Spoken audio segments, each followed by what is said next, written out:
Okay, they're working on the request right now, and I did not get approved. It says it is in review. So I guess I'm gonna go call the Chase Reconsideration Line, and hopefully I can talk to somebody and get approved. I've never actually done this before. Before we get into the call with the Chase Reconsideration Line, I think it's very helpful to go over this letter that Chase sent me. It was sent pretty soon after I got the pending review screen, and so it's either a denial or it's a, hey, we need more information from you, but it kind of looks like a denial for me. Here's what the letter says. Thank you for applying for the new Intercontinental Hotels Group World Elite account. We've reviewed your application and we're unable to approve this account for you at this time. So I'm assuming that's a denial, but it also could just be the general letter that is sent out when it goes through pending review. I've never had a pending review account before. I've just always been approved. And so this is my first time seeing it. And thinking about it a little bit more, I do think that I was denied for this card, and we'll get to that really soon. It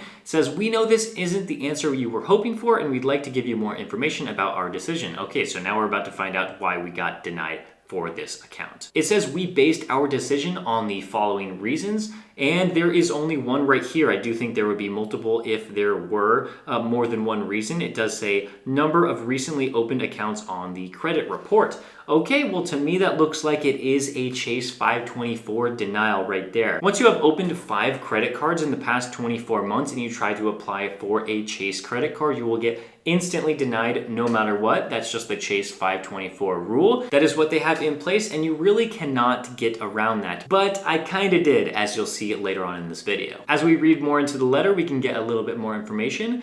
Details about the credit bureau and credit score we used to make this decision are included at the end of this letter. This information can help you build awareness around credit health, which is an important part of being approved for a future application. Right here, they're going to plug their tool that they created to track your credit score. That is the Chase Credit Journey. I do have this on my phone on the app. I think it's useful, but I really haven't used it too much to give a review on it. And since they said there was more information on the next page, let's go to that now. I don't think there's any sensitive information on this second page, so here you go. It says we used information from your credit report. So it does look like they have used Experian. I'm not too familiar with the credit bureaus quite yet. I am doing research on that to become as familiar as I possibly can. If it does say Experian here. So there you go. If you want that information, now you have it. And it also says we also use your credit score. Your credit score is a number that reflects information in your credit report, such as whether you pay your bills on time and how much you owe creditors. When this information changes, your credit score also changes. So right here it says the scoring system name is Chase Proprietary Score. I'm not too familiar with the Chase Proprietary Score, but it does say that it's out of 900. That is the high, and it has a low of 250. And it appears my credit score was 826. I was definitely not expecting my score to be this high. That's actually insane. I have never seen my score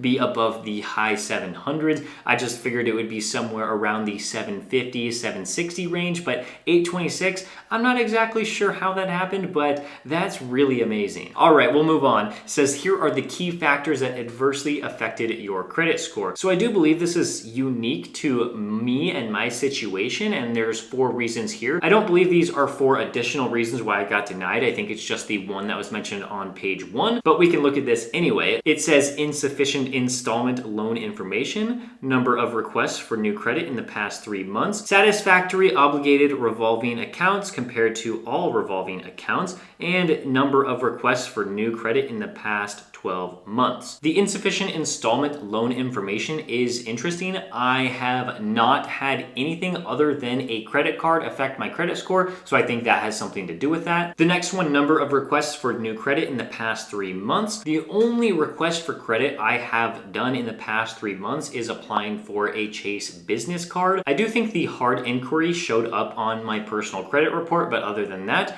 that is the only one in the past 3 months. The third bullet point, satisfactory obligated revolving accounts compared to all revolving accounts. Okay, so it looks like this may have something to do with, like, I utilize my credit cards a little bit too much.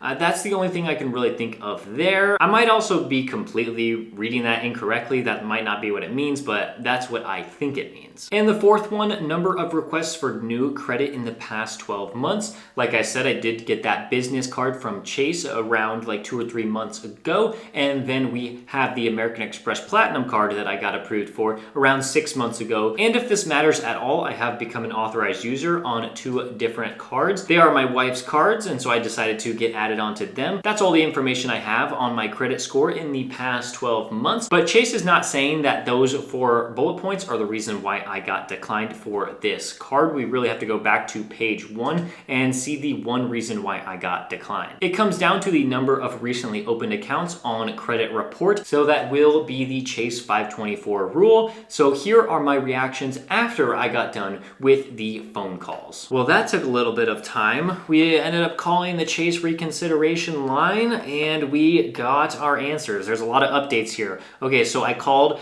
the first person I talked to. They said that I was declined due to too many card accounts. That kind of signals that it was the Chase 524 rule, and later on in that call they did tell me that they mentioned that 524 rule, which is interesting because some people at Chase won't really tell the consumers that they do have this rule, but it does definitely exist. They said that I had more than 4 card accounts in the last 24 months, which was interesting because I've only had 3 personal accounts opened in the past 2 years. According to the spreadsheet that I keep of all my credit cards, I got the Chase Freedom Flex 22 months ago, and I got the Discover It cashback card 14 months ago. And there is one more. I did get the American Express Platinum card about 5 months ago. And other than that, there are no other personal cards. I am an authorized user on my wife's accounts, 2 of them in fact. There is one with the Amazon Prime rewards with Chase, and then there is the Capital One Saver One card. So that would bring me up to 5 if you are counting the authorized users. And I've also opened up a Chase Business Inc. Unlimited card, but that shouldn't count against me. So I'm either sitting at 524 or I'm sitting at 624 if you include those authorized user cards and you're also including that business card. But I've only opened up 3 personal cards, and so I was thinking, all right, even though this first person just completely denied me, I am still going to at least attempt to get approved for this one. So I called again. I was able to talk to a supervisor this time, and they also told me that I was over the 524 with Chase. And so I was going to have to either remove myself from an authorized user account, maybe 1 or 2 of them, or just wait it out and maybe apply again in a few months. So my next thought was to remove myself as an authorized user for the Capital One card. It is the newest card account that I'm an authorized user on, so I thought if I just completely remove myself as an authorized user, I might fall to 424 in the Chase system and I would be approved for this IHG card. That account has only been open for 5 months, and so that's going to take a while for it to be removed from my 524 status. And so I figured if I can get removed from this, that's going to be really helpful for now and for the future. So I called them up. I asked the person I got in touch with, and I said, what's the probability of me being able to be added on as an authorized user 2 years in the future after removing myself right now? And they said, yeah, we don't really do that. You're not going to be able to be added again once you're removed. That is probably a permanent thing. And so I was like, yeah, I just don't know if it's worth it, because I like being an authorized user on my wife's credit card accounts, because we each get a card and it doesn't matter like what I'm buying. I know that I can use the best card that we have. So after hearing I couldn't get added on as an authorized user in the future, I wanted to call Chase one more time to just see what my status was. Am I 524? Am I 624? I just didn't know, because I thought I was 324. And so I was just gonna call Chase back, call the reconsideration line, and I wanted to figure this out to know if I needed to drop 1 slot or if I needed to drop 2. And I basically just got in contact with the next person. What they told me was, it says you have too many card accounts. And I explained the situation. I'm like, yeah, I have 3 personal credit cards in the past 24 months. And they said, okay, let me take a look at that. And so then they put me on hold for 5 minutes, and I was nervous this entire time. And then it turns out she approved me.